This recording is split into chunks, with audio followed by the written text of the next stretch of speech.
Glad you're back with us on Everything They Never Told You. Brad Johansen with Joe Wirbick, President and Certified Financial Planner, Sequinox Wealth Management. Good to be back with you, bud. Good to be here, Brad. This is always fun for me. Let's talk about that thing that, you know what, for a lot of you, this is probably a four-letter word. It was for years. For years. But it's becoming more acceptable, which makes me happy because it's a good piece of your retirement plan. Because we always talk about a plan, and you guys, what the heck it's are you guys a talking part about? of it. So we didn't tell you what the word is yet. Maybe you can guess. The issue I have with this word is that too many people want to make it the whole plan. Never a good idea.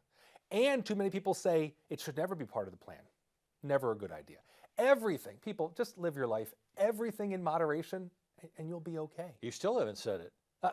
Sorry. Well, the word is annuity. And it's important people understand what an annuity is and what an annuity isn't, and that they understand what it can do for you and what it doesn't do for you, and that they understand which ones they should be using and which ones they may want to avoid. And there's a lot to cover. We only have a half an hour. So Annuities 101, we'll title this show. So Annuities 101, for those of you who have had bad experiences, are the bad experiences because 10 years ago, annuities weren't what they are now? Maybe 5 years ago, annuities weren't what they are now. I think if you ever had a bad experience with an annuity, it's because the person who sold it to you didn't make it the right percentage or the proper piece of your plan. Wasn't quite the right purpose for the placement. Probably wasn't the right purpose. Just like a drug, fentanyl. Very powerful drug that when done and used properly by doctors is a life-saving drug. Mm-hmm. And when abused, unfortunately, can take your life. So annuities are that important. In my mind, they're that important that they're used properly. There are, and you guys know about these, there are people out there who run campaigns against, if you have an annuity, come into my office, let me show you how to get rid of it. Terrible plan. Never talk about that. And the same token, not too much of the plan. So let's start with the basics. 2 types of annuities, okay? This is the starting point. Immediate annuities and deferred annuities. Okay? Do you know what an immediate annuity is? Tell me. It's a pension. If you're out there and you have a pension, you have an annuity. Yeah. So people talk about annuities are so bad and pensions are so good. How can you say that in the same breath when they're the same exact thing? So if you have a pension, your place of business put a bunch of money aside while you were working, and then they bought you an immediate annuity. That's all it is. So your pension was an annuity. Your Social Security is kind of like an annuity, but that's based on the government's ability to pay. An annuity is based on the life insurance company's ability to pay. But so we have immediate or deferred. So if you have a pension, it's immediate. Every other type of annuity out there is a deferred annuity. And what are you deferring it? You're deferring it until either you die or you turn it into a pension. You don't have to. You don't have to turn it into a pension. But that's what a deferred annuity is. So it's either immediate or deferred. Okay, now we go deferred annuity. 2 types of deferred annuities. There are fixed and there are variable. Pretty simple. Variable means that the value of that annuity is going to rise and fall based on market conditions. Okay? I'm not a big believer in variable annuities. Is this where a lot of them got their bad name? Because I think that is where a lot of them got their bad names because a lot of variable annuities have very, very high fees. Very high fees. They say the average $100,000 variable annuity over 20 years will have $70,000 in fees. That's a lot of fees. That's a lot of fees. Yeah. So if I'm going to recommend an annuity to an individual, it's probably not going to be a variable annuity. Because I as an advisor, as a planner, don't see the benefits in variable annuities. But that's me, okay? So it's either variable or fixed. I like the fixed annuities. I do. A fixed annuity is a pretty powerful planning tool, especially right now because interest rates are what? They're up. They're up. For 40 plus years, from 1982 until just a few years ago, interest rates fell. Yeah. They fell, hit a bottom. And then Powell came along and boom, he raised interest rates. And now that fixed annuity can be a very powerful tool inside your portfolio. But guess what?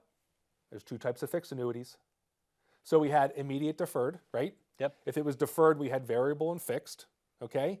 Now in fixed, we have CD type and indexed. Okay? All right. Well, so CD type is? It's multi-year guaranteed annuities. That's what it is. It's an annuity that the insurance company says we're going to pay you this much money over this period of time. 4%, 5%. I saw as much as 6% a few months ago. So you get it. Let's say it's a 5% fixed annuity. That means your account will grow at 5%, no fees deducted, over that period of time, as long as the insurance company can make its payments. So you 5% compounded over 5 years. Simple, easy. And how is that bad? I like to make money. Oh, yeah. And I look at some of these advisors' portfolios that say, I'm going to do equities and bonds. And I look at their bond portfolios, and those bond portfolios are yielding 1 to 3%. And I'm going, why did you just put 40% of your money into a bond portfolio that's yielding less than inflation? Yeah. When there are fixed annuities out there that might be yielding 5 to 6%. I mean, that's just silly. So that's multi-year guarantee. And then the last is indexed annuities. And an indexed annuity it's a fixed index annuity, and the return is based on an index. So you can make up to a certain point, and you can't lose if the markets are negative. So it's a lot to take in. That's not the important part. The important part is, should it be a part of your portfolio? Okay. Well, maybe this is something that we got to take a break and get back. Let's do this. We set you up this. Should this be a part of your portfolio? And for a lot of you, you say this is already a part of my portfolio and it's not working. Well, maybe it's a time for you to have a second opinion, to relook at what you have and is there something better? That's always a part of Sequinox, is putting together a plan that's better for you, because your retirement isn't like anyone else's. So if you'd like a second opinion, if you'd like to talk about annuities or any other part of your plan, you need to scan the code now to get a copy of the book. That's first. You like free stuff, right? This is one for you. But then you need to make a call and put together a plan. Let's get you in the office, put together a financial plan that works. Do that now. We'll take a quick break and be back to talk about, should it be a part of your plan when we return.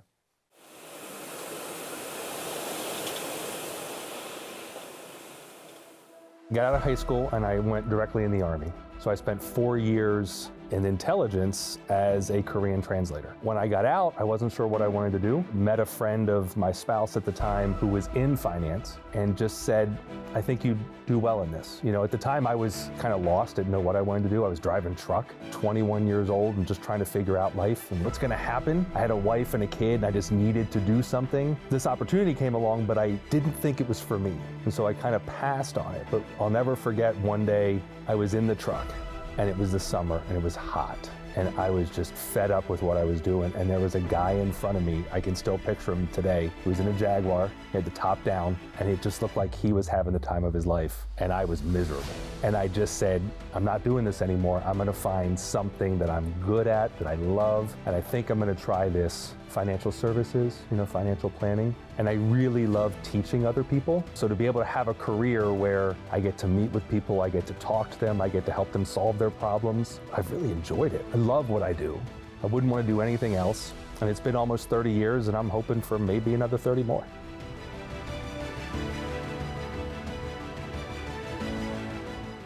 So glad you're with us. Brad Johansen, Joe Wirbick. We're doing Annuities 101 today. So should it be a part of my plan? You said in the first segment that there are people who say there's no way you should ever have an annuity as part of your plan, as you head shake. Because it makes no sense to me why you would say it shouldn't be a part. It should never be the entire plan. It shouldn't. And unfortunately, I've seen people who do that. They're life insurance licensed. They can't sell mutual funds. They can't sell ETFs. They can't do anything other than sell annuities. And that's all they sell. Have you ever heard the saying, if the only tool you have in your toolbox is a hammer, everything looks like a nail? Yeah, absolutely. Yeah, and that's how it is with advisors. You should work with somebody who's independent and has multiple licenses so that they can offer both sides. Because if you have somebody who they only offer securities, they're gonna tell you annuities are bad. And if you have somebody who only offers life insurance, they're gonna tell you securities are bad.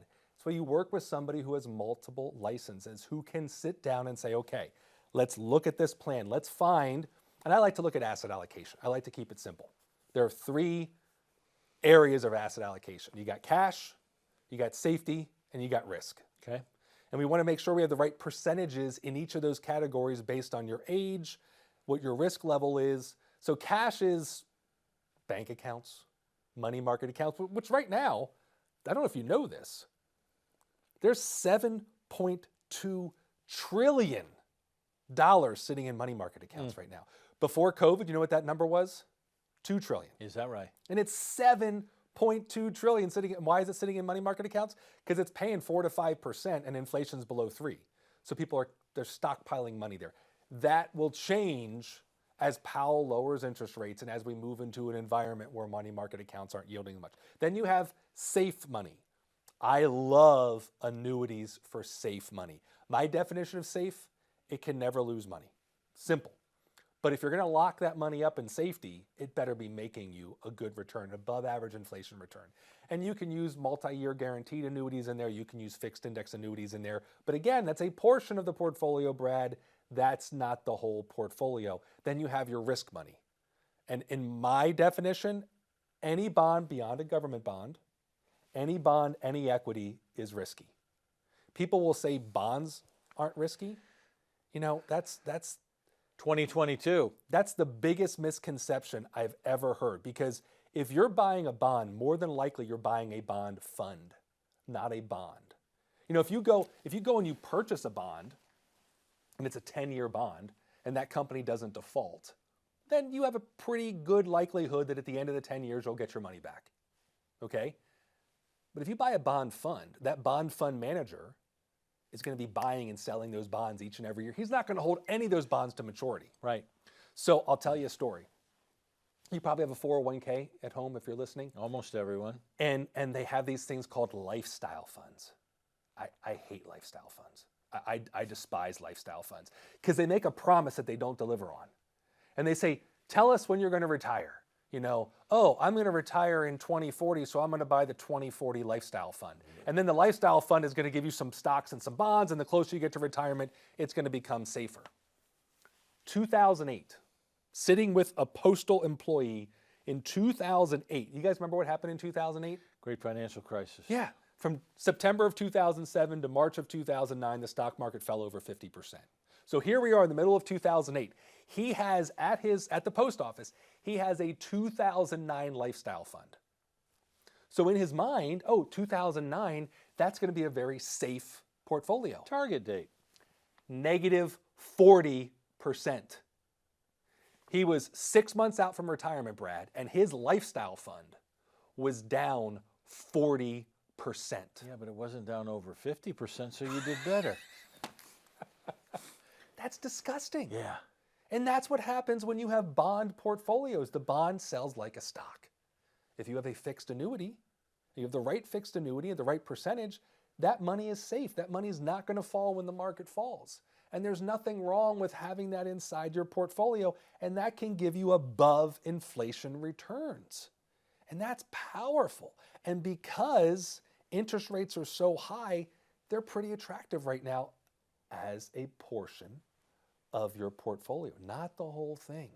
And then you can even get into income annuities, and you can use annuities to create income streams in your portfolio. So you can start to move pieces around and say, okay, this 30% of my portfolio is going to pay me 100% of my income, and the other 70% is fund money. So you can get really advanced planning techniques with the right annuities in the right portions of the portfolio for the right client. You talked about this as building a skyscraper in the foundation. We simply talk about building a fiscal house.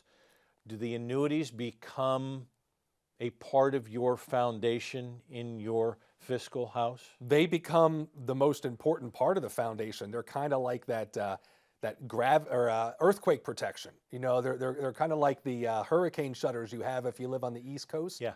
That's what they do. They protect that portion of your portfolio to make sure you aren't losing, like that gentleman did in 2008, losing 40% of his wealth 6 months out from retirement. Or, God forbid, you're in retirement and we have a true we haven't seen a bear market, a true bear market for a while. We've seen markets have Vs, you know, down 15%, down 20%, pop back up again. Yeah. but we haven't seen what happened in 2000. Do you know that from 2000 to 2010, the S&P didn't make a dime for a decade? For a decade, it lost money and basically broke even. Imagine if you would have retired in 2001 and your portfolio didn't make anything for the next 10 years. Like, that is devastating if you put 100% of your money into anything. But here we are in recency bias from that time because, man, we've ridden this market for 15 years. I love that psychological impairment that we have. Recency bias is a problem. Recency bias messes everyone up in just about every decision they make. And what is recency bias? Recency bias is a psychological condition that we all have, that our brains tell us whatever has been happening most recently will happen forever. Just like if it's sunny for 4 days in a row and you ask somebody, what's the weather going to be like tomorrow? What do you think they're going to say? Oh, it's going to be sunny. But if it rains for 4 days in a row, you ask them, oh, I think it's going to rain. Because our brains have a failure that we think that whatever's been happening most recently will continue forever, and it won't. It will not. You know, everything, my favorite saying, everything works until it doesn't. And so if you've built your portfolio on 100% growth stocks, you're going to win 70, 80% of the time, and you're going to get your butt kicked 20% of the time, more or even more. You know, we haven't seen a true calling. We haven't seen, even in 2020 with COVID, that was a V. Yeah. That was a 20 or a 30% correction followed up, or 30% loss followed by a 30% correction. It's not since 2008 in my mind that we saw a true 15-month bear market where the stock market just went down and down and down and down. And you'll hear advisors say, I hope that never happens again. Hope. If your advisor is saying as part of your plan is hope, you need to get a new advisor. That's a sad statement. You should never say, I hope. You should have a plan built that if that happens, you're okay. Do you even have a plan is the question. I mean, we're talking about annuities, but the whole idea is you want income to last through your retirement. That for most of us now, because of longevity, is going to last 30 years, maybe 30 years plus. I sit here talking on my mother's 97th birthday. Oh, amazing. And she lost my dad 26 years prior. So how does the plan keep her alive and thriving? It's because you go to an expert who understands that it's going to last for a while. Have you put together a plan? Call the number on your screen to come in for a complimentary financial plan so that we can put together something for you that is different than anyone else, because you are different than anyone else. And your plan deserves specialization with people who have been doing it for decades, with perspective to make sure your retirement works. You got to do something. Make a call. We'll be right back. You know how much you've saved for retirement, but do you know how much of it the IRS is going to take? Required minimum distributions, Medicare surcharges, Social Security taxation could all chip away at your income. A Roth conversion may help reduce future surprises, but only if it fits your situation. Want to know your true tax exposure? Scan the QR code on the screen or visit everythingtaxtest.com to use our free calculator today. The better you understand your risks, the more options you have.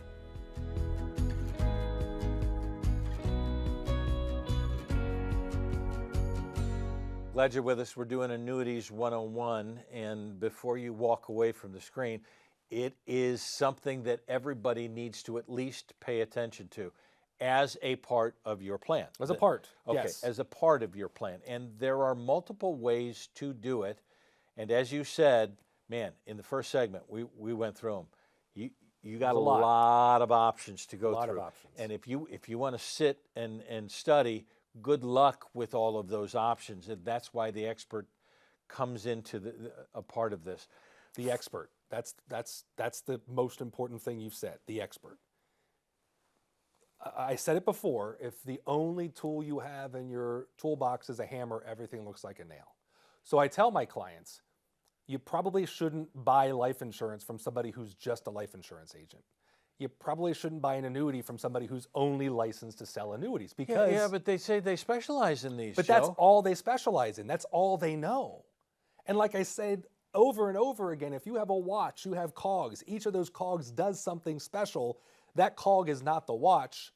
That cog is a piece of an intricate plan so that when all those cogs turn at the exact right time with the joules and the built-up kinetic energy, that all comes out and it gives me the time on the front. That's what a financial plan does for me. So somebody has to understand, how is that life insurance policy going to affect that annuity, which is going to affect that mutual fund, which is going to affect that ETF, which is going to have an effect on your Social Security and your RMD and your Medicare, IRMA, and all of these. They have to understand all of that, because if they're just selling you something, that's not a solution.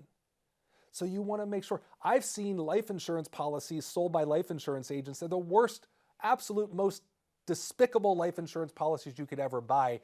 Just, they're terrible because the only life insurance policy that's good is a policy that's enforced on the day you die.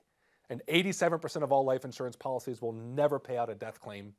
And most of them are sold by life insurance agents who get big commissions, and their commissions are based on the size of the death benefit, not the premium, and that's just a bad way to do it. So annuities the same way. Annuities are great pieces of the plan, but how do they work in conjunction with everything else? Income annuities. We talked about this. Right now, you can get annuities that are paying 25, 35% bonuses and creating these massive amounts of income. But if it's doing it from an IRA, and someone takes and puts too much of your IRA assets into that income annuity, and you turn that income on, I've seen people go up 2 to 3 tax brackets because the income was too high. Because it's qualified money that's moving from like to like, and the government still wants money when you bring it out. They still want to get taxes paid. So that individual wasn't a tax expert, they were an annuity expert. Great, you're an annuity expert, but do you understand the implications of turning that income annuity on and what it's going to do to that portfolio? I had a gentleman, about 10 years ago, he came in to see me, and it just so happened that I was building this plan at the exact same time that somebody else was trying to sell him an annuity. Okay? And I said, look, that's a great annuity for a part, but you're putting too much money in that income annuity. It's too much money. He's like, yeah, I don't trust you. I don't know you that well. So what I'm going to do is I'm going to take his advice. I'm going to take your advice, and we'll see how things turn out. Well, I'll tell you, 10 years later, you know how they turned out? That annuity kicked him into the 24% tax bracket. He didn't even need the income from it. His income was something like $35,000. His RMD was $9,000. So he's pulling 3 times the amount every single year just because it has an income stream. Yeah. You shouldn't rely. I've turned income streams off because it was hurting that individual because they were getting too much income. They were paying too much tax. Everything has a reaction, an equal and opposite reaction. So you have to work with somebody who can build that plan for you, who can look at today, tomorrow, 10 years from now, 20 years from now, 30 years from now, can calculate out what the tax brackets are going to be, what the deductions are going to be, how Social Security is going to be taxed, how each of these pieces of these plans are going to play into an income piece, then how is that going to be taxed, and how much money are you going to get out of it?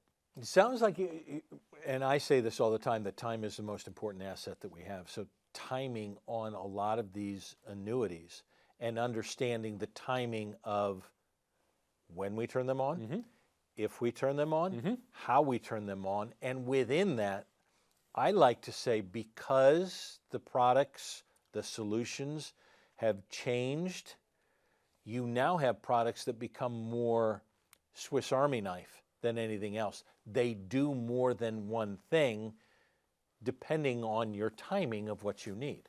And that Swiss Army knife is a powerful tool, and it has, 20 or 30 gadgets in it, but how many times have you used the leather hole puncher in your Swiss Army knife? Right. How many times have you tried to cut a tree down with the saw in that Swiss Army knife? Do you even need those tools? Do you need all of that? Maybe you do.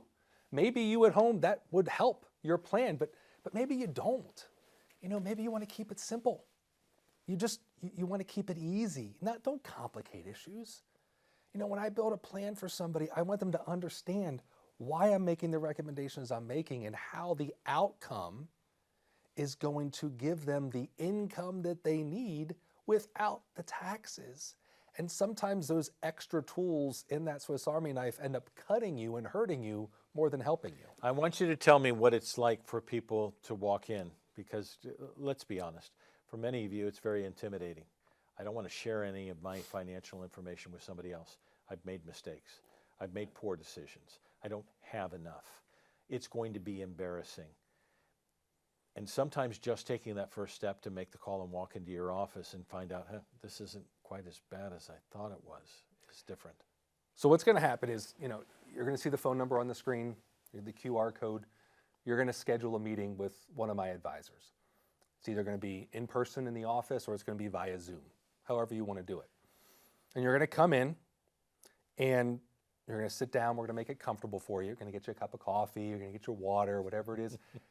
And the first financial question I'm going to ask, I'm going to say, Brad, what are you hoping to get out of our meeting today? Because I want to know.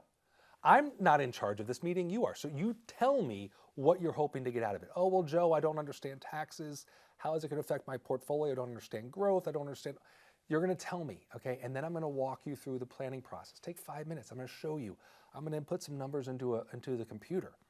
All easy, simple. You're going to give me data. I'm going to put it together. And within a few minutes, I'm going to say, okay, Brad, if you haven't retired yet, I'm going to say, more than likely, you can retire. You're going to feel good about that. I'm going to tell you how much income you're going to get. You're going to feel really good about that. I'm going to show you how much tax I can save you. Usually $100,000 to $1 million in taxes in retirement. You're going to feel great about that. And then I'm going to show you all in the first meeting what we think we can increase the estate to, all within about 15 to 20 minutes. You give me a little bit of information, I can give you all that data back. And you're going to leave that meeting feeling more relaxed and more excited about the future than you ever felt before. You're going to come into that meeting going, oh my gosh, I'm scared. The average female rates financial advisors below used car salesmen as people they trust or want to go see. Yeah. I understand that, but we're going to make it simple for you.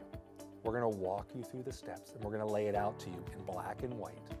Here's your assets, here's your taxes, here's your income, and you're going to be okay. And we're going to make sure not only we take you through the planning process, the implementation process, we're going to be with you every single year throughout your retirement to make sure you're getting that income and you're paying those taxes as you should be, because things are going to change. But one thing that doesn't change is I'm going to be here next week.